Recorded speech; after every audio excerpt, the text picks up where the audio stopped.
Righty, okay, let's taste some sherried whiskey.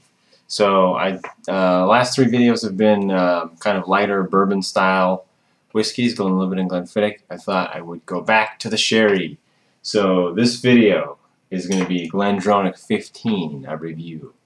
I've had this bottle on the shelf for a while, and I thought it was finally time to open it up and have a go.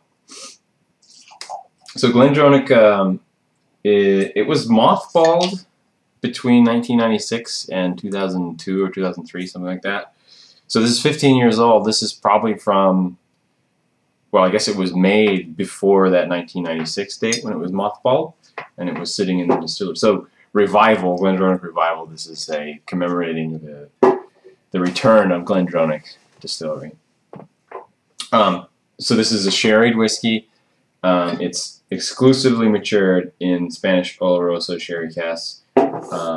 Macallan, the Macallan the ones with age statements are also exclusively matured in sherry casks. They state on the box, non-chill filtered and natural color. I don't think that's on the bottle. They have a ton of text on here, so they probably ran out of room. That's what's going on, I think. Anyways, let's have a go here. So color-wise, this is amber plus 4. I've never seen anything darker than this, and this is natural color, so it's pretty amazing. Nose. So initially, if you've tasted an Armagnac before, Armagnac is what this smells like. It's like molasses, grapes, prunes, figs, twigs, kind of like a twiggy and heavy dried fruit, but it has a nice freshness too. Similar to Macallan, it has that kind of a little bit of that more fresh orange note, but it's very brown, just brown smelling.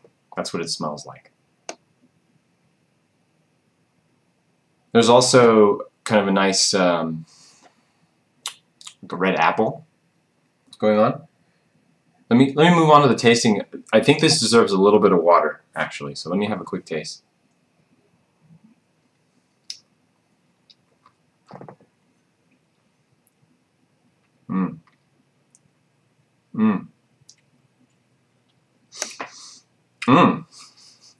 Okay, so very interesting to taste this because it starts out kind of just like a sweet barley malty flavor, light, and then the Oloroso kind of takes over, and then it transitions to more of a spiciness, kind of like cinnamon, cloves, things like that.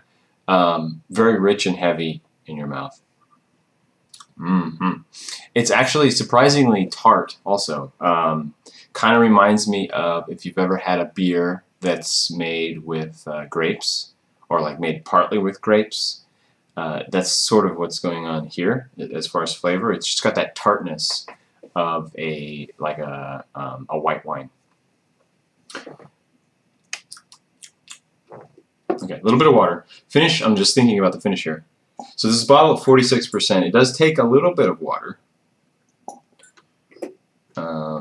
I have never pushed it past having too much water. Just a little bit, and it opens up a bit more. Yeah, nice. So you start to get more lighter things going on. I get a little bit of like a shoe polish and leather kind of thing going on.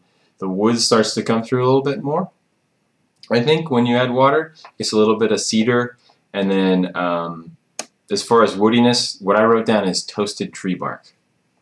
So a little bit charry, but also kind of like a knotty wood. Nice.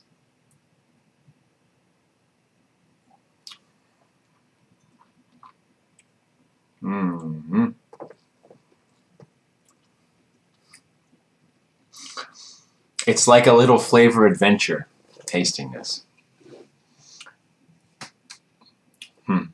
So it's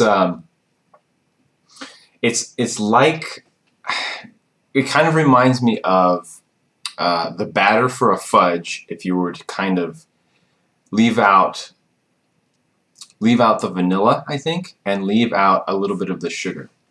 Because it's actually in your mouth. It's kind of it's sweet. You can taste like a muscovado, brown sugar, molasses flavor, but it's kind of drier than you would expect. Finish wise, so what I get is initially like orange rind.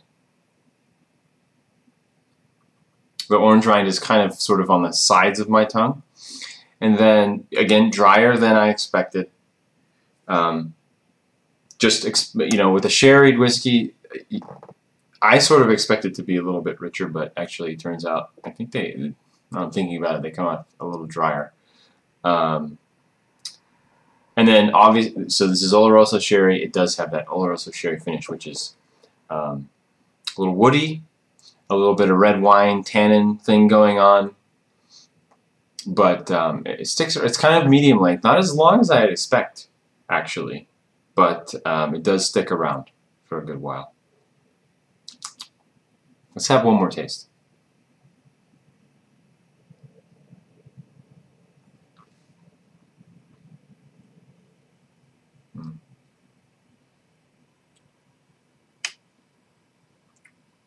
Yeah, it's like heavy, oily, waxy whiskey.